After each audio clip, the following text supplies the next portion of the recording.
As medicines are developed to treat humans, the one ingredient that's consistent across every clinical trial is the patient. Yet traditionally, the way that patient experiences the trial has really been an afterthought. Thankfully, that's beginning to change. Hello and welcome to Data Point, the podcast where we focus on all the ways that data and analytics are driving innovation in healthcare today. I'm your host, Greg Matthews, and our guest this week is Joe Kim. Joe leads a team at Eli Lilly that's focused on translational technology and innovation. And for the better part of the last 20 years, Joe's been working in the clinical research space. For the benefit of our listeners who aren't directly involved in clinical research, I wanted to start this episode by briefly explaining what we mean when we refer to a clinical trial or clinical research in this episode. The gold standard for clinical research is the Randomized Controlled Trial, or RCT. An RCT is a study in which people are grouped randomly to receive one of at least two clinical interventions. One of these interventions is called the control. The control may be a standard practice, a placebo such as a sugar pill, or no intervention at all. RCTs are used to measure and compare the outcomes of each group after the participants receive the interventions. Now that we've got that straightened out, let me introduce to you Eli Lilly's Joe Kim. Joe, thanks so much for being with us on Data Point today. My pleasure, Greg. It's great to be here. You're one of those folks in the pharmaceutical industry that I have followed with interest for a long time, just because you always seem to be doing things that are a little ahead of the game and always interesting. So I'm particularly eager to dive into some of your latest adventures. For the benefit of our listeners, can you give us a little bit of background as to how you came to be in the role you are with Eli Lilly and really kind of where you see it going? Yeah, sure. Honestly, pharmaceutical research, drug research was my third career after my undergraduate. After graduating with a molecular biology degree, I really was bad at finding jobs, and so my first job was as a social worker, and I did that for a couple of years. I went back to school to get my teaching degree, and I taught high school science for a couple of years, and ended up in clinical research back in 1999. And a lot of people just ended up in research. There wasn't like a collegiate path or certification or degree to get and then become a clinical researcher. There are now, I think. But I ended up in research like many clinicians do. And I was a garden variety study manager working on psychiatric trials, HIV. Met my spouse there, ended up going to a CRO, got exposed to a whole other set of indications, came back to Merck, so I did 2 tours of duty there at Merck. And that's where I started to focus a little bit more on this sort of trial optimization, which is an old term for how do you take a study and really juice it and make sure it sings, make sure it enrolls, make sure it's done with quality. And this was the beginning of things like patient recruitment, medical informatics. I ended up going to an e-clinical technology company to get sort of a crash course in how technology really works. Went to Shire for a few years, tried to bring all my learnings and create a center of excellence there with regard to patient centricity and trial optimization. And then I was recruited away by Jeff Kasher, who's well known in the pharmaceutical research world as an innovator, and joined their clinical innovation team. And I did that for a number of years, and focusing on helping the company figure out kind of what to do next when it comes to clinical innovation and research, whether that's about patient centricity or social media or virtual trials, so on and so forth. Mm-hmm. So yeah, here I am, having a lot of fun doing all this stuff. It's hard though, right? If you're the first guy through the wall, you're always a little bloody. Yes, I would imagine that you have a few scars that you carry. Definitely. So one of the things that I've always found pretty intriguing is that you touched on this a little bit as you were introducing yourself, but this focus on a combination of the patient's experience with research as well as the use of technology and other types of more technical innovation. And I guess I'm curious how you think about those things together, or are they completely separate in your mind? Give us your perspective there. Yeah, I think for a while those things have been seen as separate, and partly because there was less patient interface. Clinical research is really, if you just look at it objectively, a set of medical procedures that have to be done in a certain order, in a certain time frame, each quote-unquote visit.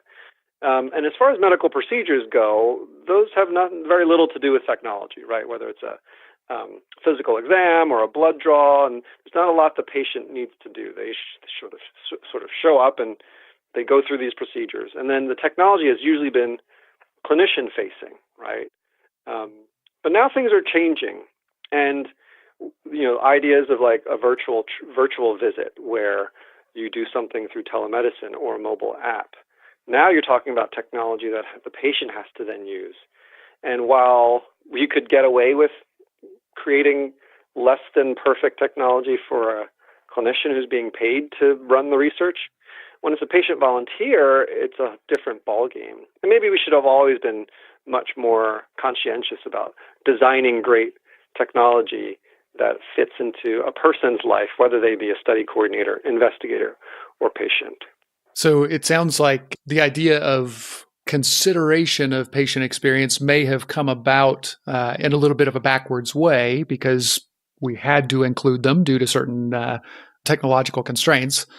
But now the patient is, there have been so many changes in the way that patients behave in general in terms of their level of empowerment, their level of access to information. How have you seen some of those things changing the way that trials are designed to take into account some of those elements of the patient experience? Yeah, I guess I'll say it slightly differently, or I'll use a slightly different lens. The long pole in the tent for clinical research is patient enrollment. Mm-hmm. And, we can do everything pretty quickly, but then we wait around for patients to show up. Yep. And it's hard for patients to show up because, A, it's a brick and mortar experience that happens Monday to Friday, 9 to 5. Mm-hmm. And participating in research amounts to taking off 2, 3, 4 hours every week for however many weeks that trial is going on. Mm-hmm. And there's a lot of people who can't afford to take that kind of time off, like huge sections of the population, right? All of skilled labor, they can't do that. Right? Sure. Teachers, they can't do that. And I could go on and on.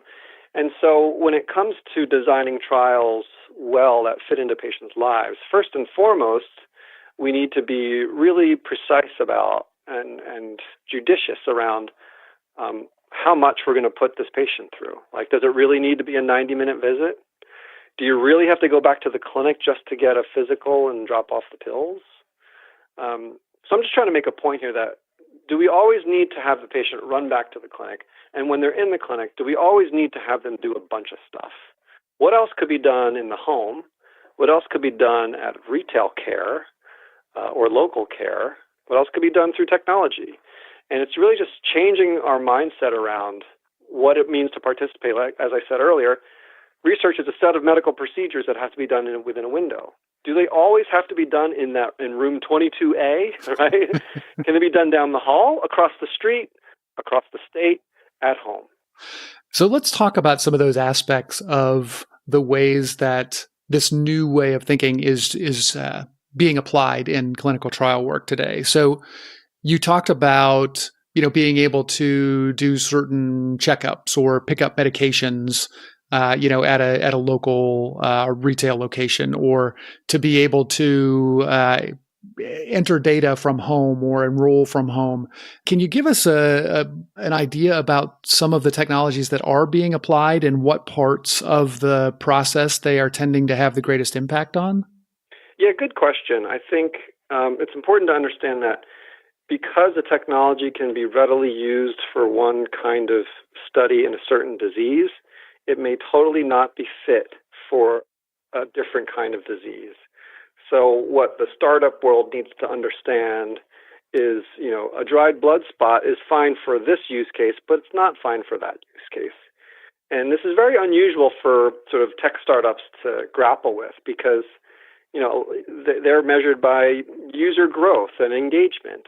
Right. And just because it works for a diabetes trial doesn't mean it's going to work for Parkinson's. So clinical research isn't one market. It's dozens of markets, depending on the indication and also the type of study. Because things can be done quite easily with technology in remote, flexible locations if it's a phase 4 observational study. Okay. You're talking a phase 2 proof of concept of an investigational new medicine under an IND. It's a different ballgame. Right?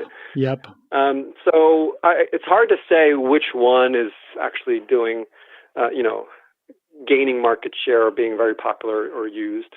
What I might say is this. There are certain low-risk things that can happen safely by any qualified technician at any place. Not technician, clinician. So I think home health might be the best example of that. Now, while that's not technology, it is more patient-centric. And the idea that you can send a clinician to the home to do a number of things that could be done just as well in the office, too, is where kind of we can start. I think telemedicine has another good next step where there needs to be an engagement with the physician. Right? You're not going to fly investigators all over the place, but it's easy enough to fly or send a nurse. That's right. It's a different personnel. So I think that might be another good next step. Local labs, these companies who do local labs are the same companies that do our central labs in research. So we could maybe start to rely on that infrastructure as well. Everything that you're describing, Joe, sounds kind of like common sense to me. And it makes me wonder how much of that is really common sense, and are there specific kinds of barriers to overcome in terms of implementing these things? Yeah, I think part of it is conventions and well-worn grooves of practice, right? So the machinery of clinical research design and execution is rolling on, right? There's dozens and hundreds of pharma and biotechs and CROs all running their studies in that traditional way. So change is going to be slow. It's going to happen one study here, then indications in this phase, and then maybe a second indication in that phase, and then more phases in that indication. So it's going to take some time to grow. It's not going to grow like Facebook or Uber. Yeah, makes sense. We're going to actually take a quick break right now, but we are going to be right back with Joe Kim, so stick around. Today's show is brought to you by Blue Spire, a full-service digital marketing agency focused on complex and highly regulated industries of healthcare, senior living, and financial services. Rapid changes in the healthcare industry are causing consumers to seek out trusted advice, demand more transparency and access to information and content. With over 30 years of healthcare experience, Blue Spire knows how to help you reach, communicate with, and gain trust from these consumers. We help you engage with the right content at every touch point, from the first symptom search to appointment scheduling through care management. Visit us at bluespiremarketing.com to learn how we can help you deliver relevant, engaging content through ever-changing touch points that matter. We are back on the Data Point podcast. I'm your host, Greg Matthews, and with me today is Joe Kim from Eli Lilly. Joe, before the break, we were talking a little bit about some of the ways that technology is being used to not only improve the efficiency of trials, but also to improve patient experience and potentially to be able to recruit from a broader pool of patients who might not have access or the ability to spend as much time in the clinic as is traditionally necessary. There's another aspect of this that I'd like to touch on, and that is a piece of the way that we think about telemedicine that's evolved to include things like wearables and other kind of biosensors that would generate data related to the patient. Can you talk a little bit about how sensors and wearables are being used in the context of clinical research? Yeah, first of all, there's no shortage of wearables and sensors that are fit to measure a ton of different things. And I think that's the problem. They're created and built to measure anything, which means they're not good for any one thing. So let me give you a funny kind of analogy. Let's take a stethoscope, right? A doctor will use a stethoscope, that device, to listen to your lungs and heart, right? You wouldn't use that to listen to your car engine to diagnose some sort of motor issue, right? Although it's probably good to do. And so we have to stop thinking about, hey, this is a listening device, and hey, you can use it for anything. No, the stethoscope is designed to be used in that fashion. And so it's a funny analogy, but the idea of like a activity tracker. Oh gosh, you can count steps and movement and this and that. And then the next question is, well, for what indication? Any indication? No, that's not. Tell me which indication you did the work to show that this activity means something clinically meaningful for that disease. Sure. And this is kind of where a lot of device startups have fallen short. They're so focused on the technology, they forget to establish what this technology is intended to measure and create a bulletproof case around it. Now, some folks might say, gosh, well, that's so hard to do. It's actually not. This kind of thing is done all the time. So if you take any kind of rating scale, I'll pick on the Pittsburgh Sleepiness Scale, which is developed in 1983 or 85 by 3 academics out of Pittsburgh. And basically, it's a rating scale, and I'm gonna be provocative here. It's a rating scale to measure the quality of someone's sleep. So you're asking somebody a bunch of questions, and you're assigning points. So this is in the 80s. In their defense, that's all they had.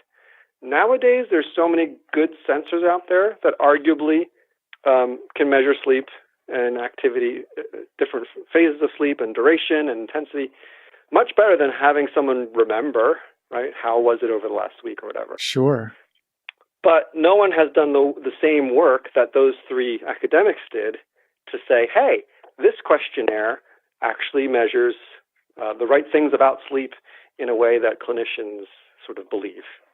And so, yeah, take any one of your sleep sensors, whether it's the Apple Watch or the Oura Ring or Fitbit or whatever. Yeah, there's claims that this measures sleep just as well as a polysomnograph, or look at all the information you're getting. And that's great, but do the study with actual neurologists and sleep experts to say, yeah, this is actually measuring something clinically meaningful that I would use in practice, or at least measure severity of disease or quality of sleep or whatever. And so it's that last step which has to be done. But it's no mystery because we have no shortage of scales out there that are subjective, measuring something, whether it's depression or sleep or quality of life. Let's use that same good thinking and apply them to wearables and sensors. It's really interesting that you say that, because I hadn't thought of that before. The fact that, we have claims of, accuracy or validity, but not necessarily always proven claims.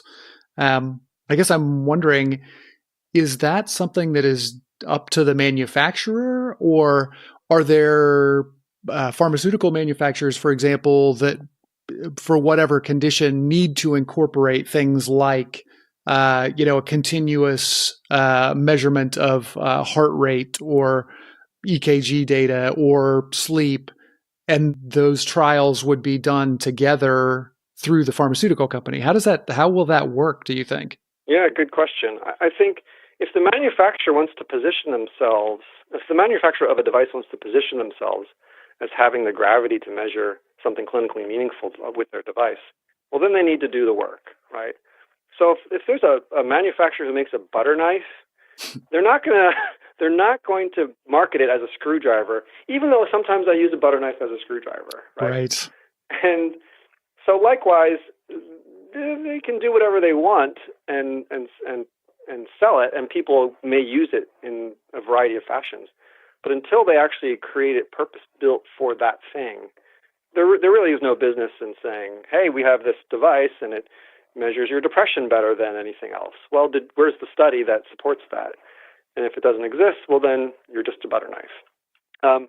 With regard to who should be doing it, if you think about endpoints in general, typically those have come from the medical community and academics because they're more they're positioned as the experts in the disease, whereas pharma companies are more experts in the molecule and how it affects the disease and that sort of thing, the biochemical pathway.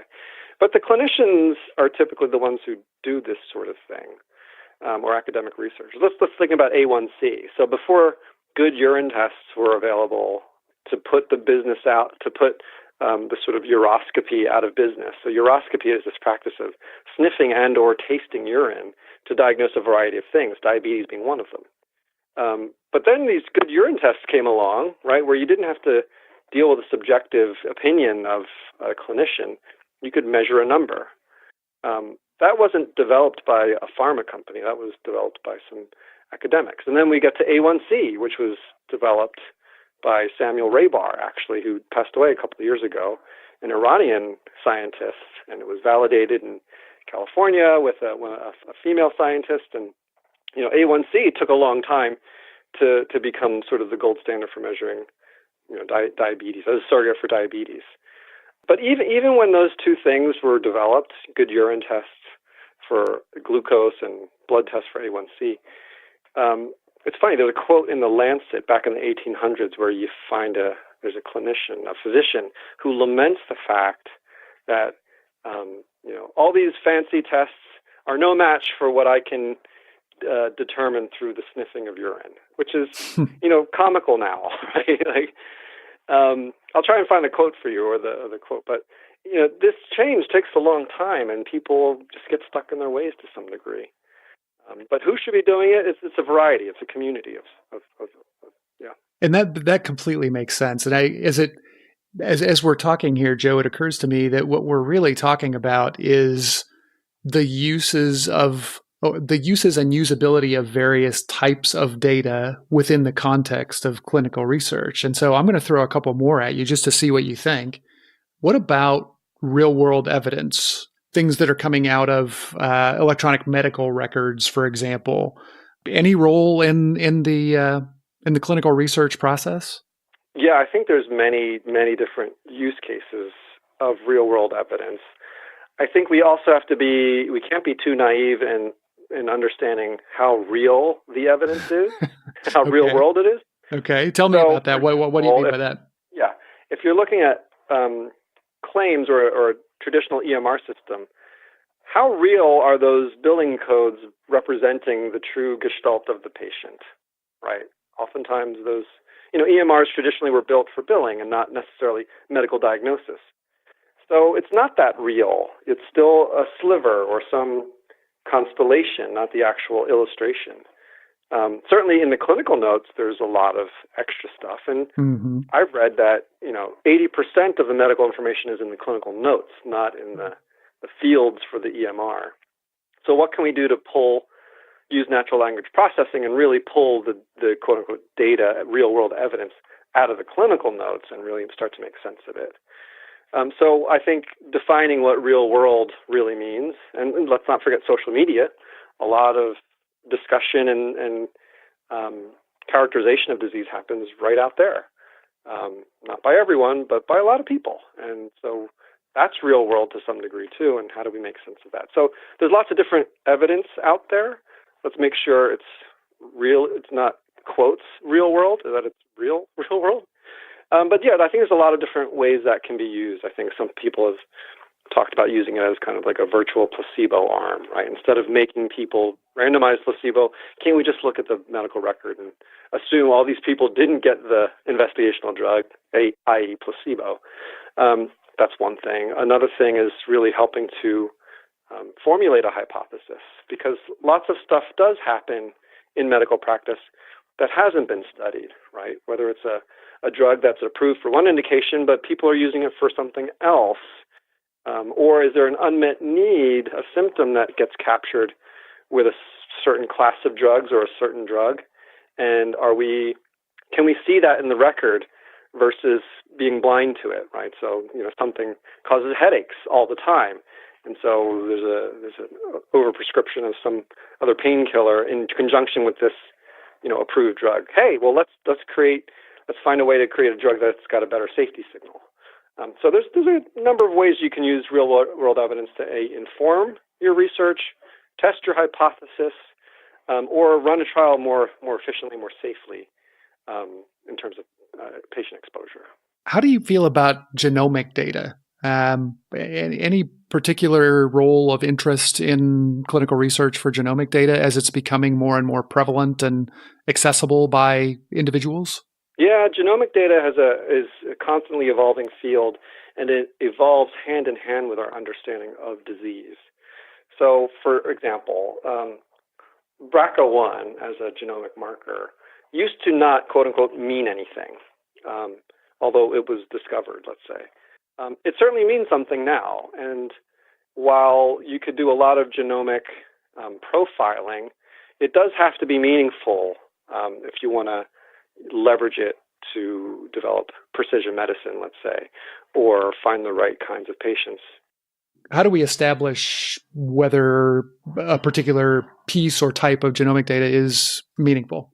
Yeah, well, without getting too egg-headed, truly understanding a disease process and the pathology of it, and how your genes are maybe the culprit, or maybe it's further down during RNA transcription or translation, or is it something else with the proteome or the biome, or even the metabolites? Like there's so much going on. The cocktail in your gut, let's say, is a mix of genes, proteins, bacteria, metabolites, all sorts of things. And understanding the disease process and exactly what things are going wrong that create, said disease, only then does a certain genomic information or profiling actually make sense. And then you have to think, well, what do I target? Do I actually target the gene, or can I target the protein or the translation of that gene?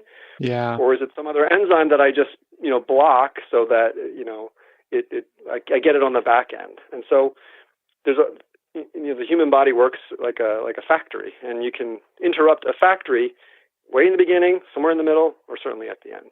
Interesting. Man, it's incredible how much complexity can be introduced to the research process. And it's really coming home to me as we talk about, all of this potential for inclusion. But you've sold me, Joe. I keep, my head is now going to, we must be sure that any of the kind of information that's being used is in fact meaningful and meaningful in a provable way.